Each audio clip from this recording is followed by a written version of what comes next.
Normal মানুষের সাথে sex করে সেটা আলাদা কথা। মৃতদেহর সাথে এরা এরা যৌন যৌন কর্ম করে, সেগুলো আবার পর্নোগ্রাফি বানায়, বানিয়ে আবার বিদেশে বিক্রি করছে। সন্দীপ ঘোষ যে ধরনের মানুষ আমি শুনছি, মানে আমি যা রিপোর্ট থেকে যা দেখতে পাচ্ছি, এটা তো কোনো নর্মাল সাইকোরও একটা লেভেল থাকে। এ তো ডিফারেন্ট কেস অফ সাইকো। সে একটা এত প্রাতিষ্ঠানিক এত বড় জায়গার তার হেড প্রিন্সিপাল, আর সেগুলো স্বাস্থ্যমন্ত্রীও জানে না, কেউই জানে না। মানে আমরা অবাক হচ্ছি যে মানে সাইকোর একটা মানে দেখুন, নর্মাল মানুষের সাথে সেক্স করবে সেটা আলাদা কথা।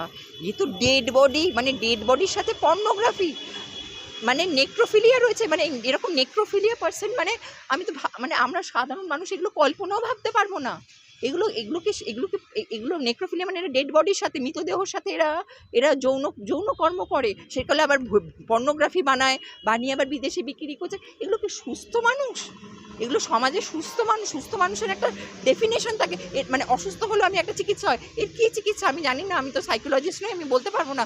মানে সন্দীপ ঘোষ মানে মানে কি বলবো, আমি নিজেও বলতে পারছি না, আমি জানি না। এগুলো সব এখন সিবিআই টেকনোলজি থেকে খবর থেকে বিভিন্ন সংবাদ মাধ্যমে যা বেরোচ্ছে সেগুলো থেকে শুনে আমি অবাক হয়ে গেলাম। মানে আমার কিছু বলার নেই, ভাষা নেই।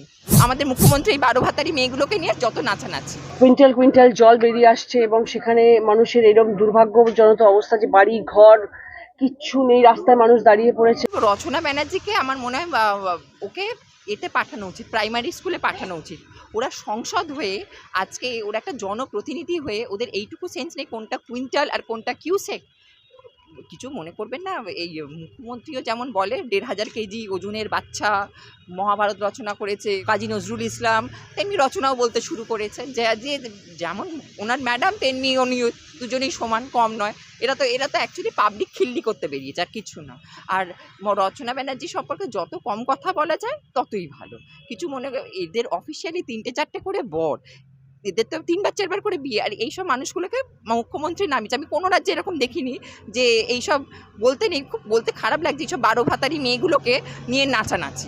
আমাদের মুখ্যমন্ত্রী এই 12 ভাতারি মেয়েগুলোকে নিয়ে যত নাচানাচি, বলতে খুব খারাপ লাগছে। দেখুন, দেব আর রচনা বলুন, এরা শুধু দেব রচনা না, মানে যে কোনো সিনেমা আর্টিস্টগুলো, মানে যারা এই পলিটিক্সে যুক্ত যেসব সিনেমা আর্টিস্টগুলো, এরা সব সুবিধাবাদী। এরা সেই তৃণমূলই বলুন, বিজেপি বলুন, যেখানে যাবে যে ওদেরকে অফার করবে ওরা চলে যাবে। ওরা অ্যাকচুয়ালি এরা কিন্তু কেউ কাজ করবে না।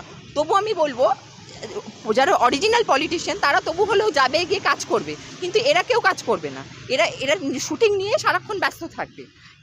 এদেরকে যদি আপনি মনে করেন যে এরা আপনার হয়ে কাজ করবে, আমি বলবো মমতা ব্যানার্জি তবু জল ঠেঙিয়ে যাবে, আপনার অভিষেক ব্যানার্জি তবু যাবে, সে যাই হোক, এরা কষ্ট হলেও যাবে।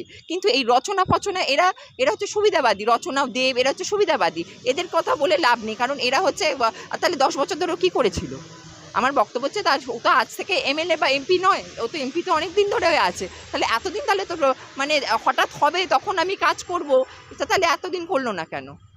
শুধু কেন, আমি যে কোনো, মানে এটা শুধু তৃণমূল বলে না, আমি সব যে কোনো পার্টির ক্ষেত্রে বলছি। মানে যে আসে লঙ্কায় সে হয় রাবণ। আলটিমেটলি সাধারণ মানুষ তারা কিন্তু ভুগেই যায়।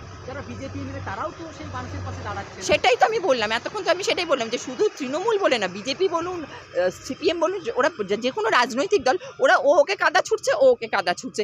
পাবলিক যেমন হচ্ছে, পাবলিকের কিন্তু দুর্দশার কিন্তু শেষ হচ্ছে না। সুতরাং এইসব রাজনৈতিক দলগুলো থেকে যত পাবলিক যদি বুঝতে পারে যে অরিজিনাল গণতন্ত্র মানে, তাহলে পাবলিকের এটা বোঝা উচিত এখন।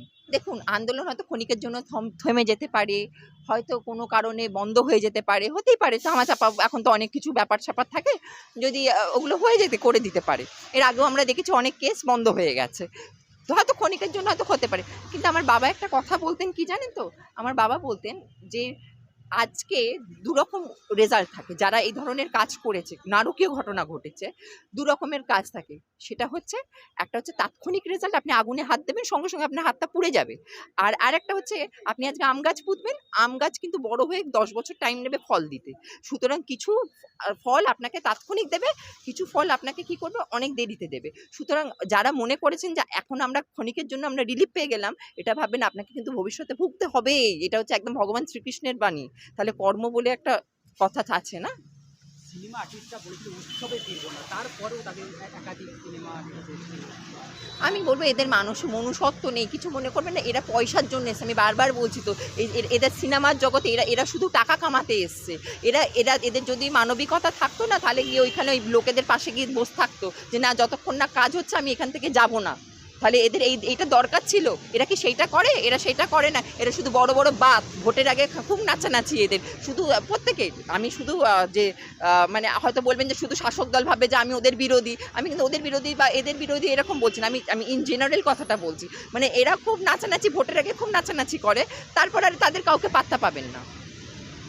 এদেরকে তো এই ভয় বন্যাতে মানুষের পাশে থাকতে দেখলাম না। দেখুন, এরা বন্যাতে যাবে, গিয়ে ঘুরে চলে আসবে, নৌকা করে যাবে, ঘুরে আসবে। এরা মানুষের তো যারা এতটা কোমর জল ভেঙে যাচ্ছে তাদের তো সাফারিং করতেই হবে, তাদের তো সাফারিংটা তো আর আটকাতে পারবে না, এটা অ্যালিভিয়েট এরা করতে পারবে না। কী করবে? এর সাধারণ মানুষের বুঝুক।